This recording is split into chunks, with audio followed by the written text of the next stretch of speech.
va parler des 3 pays d'Afrique du Nord où le coronavirus compte le plus de cas, comme vous le voyez à cette image, et malheureusement aussi le plus de décès. Donc 300 décès en Égypte pour l'instant, 160 au Maroc et plus de 400 en Algérie.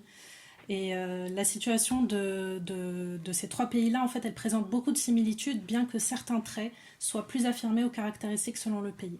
Donc commençons par l'Égypte, où Covid et dictature font particulièrement bon ménage. Il y a quelques jours, le maréchal Sisi, qui est le dictateur actuel en Égypte, a envoyé une aide médicale aux États-Unis. C'est le monde à l'envers? Pas tant que ça en réalité. L'Égypte est le plus grand bénéficiaire de l'aide étrangère américaine après Israël. Ce geste diplomatique vise en réalité à rassurer Trump, si besoin était, que la bourgeoisie et l'armée égyptienne restent bien serviles à l'impérialisme américain.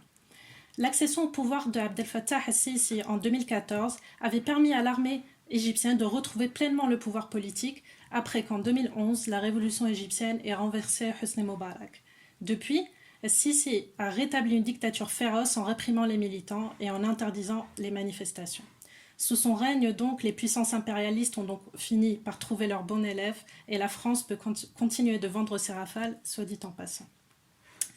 Depuis début mars déjà, l'Égypte enregistrait officiellement 50 cas de Covid détectés au sein d'un bateau sur le Nil.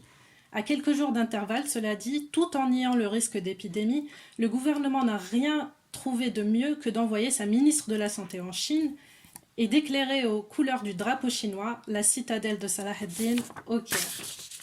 Alors aujourd'hui, l'Égypte, c'est le pays avec le plus de cas déclarés, 4000, mais combien de réels? Et combien dans un avenir proche quand on sait que le pays compte 100 millions d'habitants, dont 95% sont entassés dans près de 5% des terres?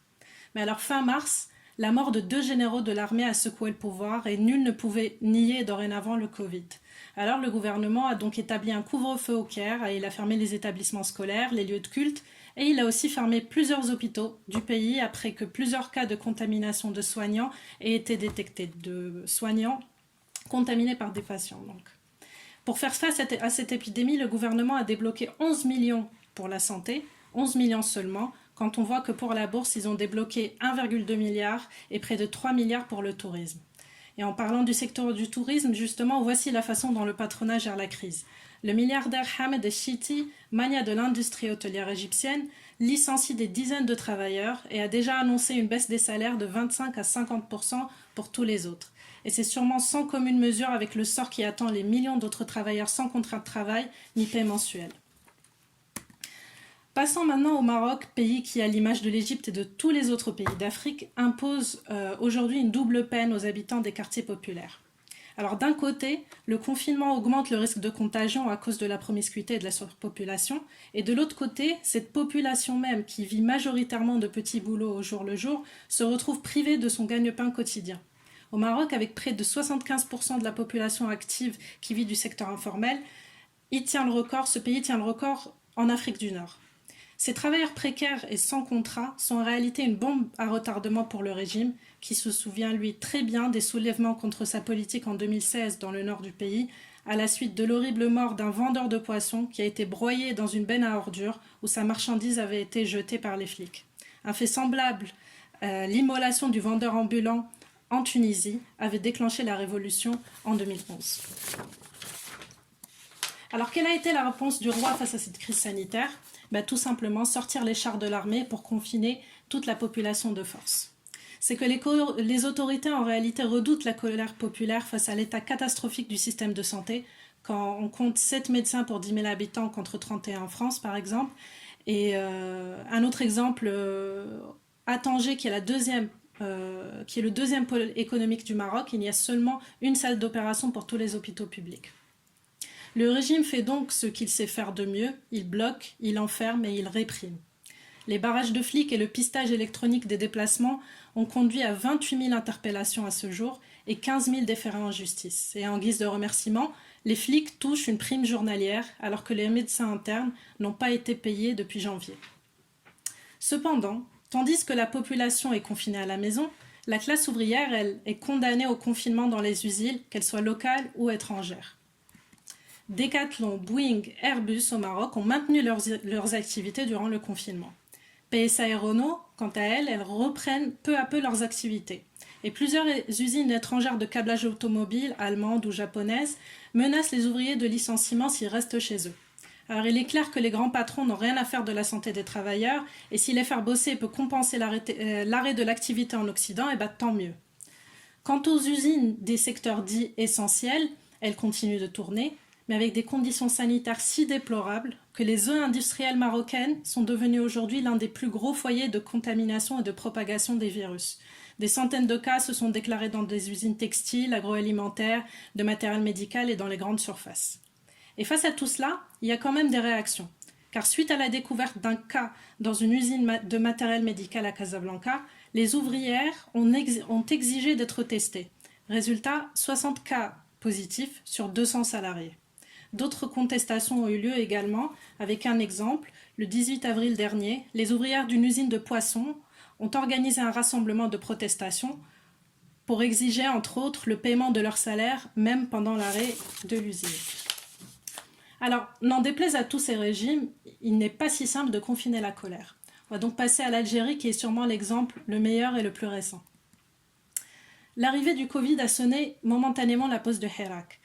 De février 2019 à mars 2020, le pays a connu 56 semaines de manifestations de masse. Et si les rues sont revenues au calme aujourd'hui, la contestation, elle, couve toujours. Dans la ville de Blida, qui est le plus gros foyer de l'épidémie, les hospitaliers ont organisé grève et rassemblement pour réclamer le départ d'un chef de service et surtout un minimum de matériel pour travailler. Cet épisode a été largement médiatisé et a eu de l'écho dans d'autres coins. Des mouvements de protestation d'hospitaliers ont vu le jour également dans 5 autres villes, entre autres dans un EHPAD et dans un service d'urgence. Quelles étaient les revendications ? À peu près pareil, du matériel, le paiement des salaires et de la prime coronavirus et l'amélioration des conditions de travail. Alors étant donné cette gestion catastrophique de la crise sanitaire, une certaine solidarité s'est organisée localement et spontanément vis-à-vis des plus précaires. Et le plus souvent, à partir des jeunes, des réseaux même qui organisaient les manifestations de Hirak.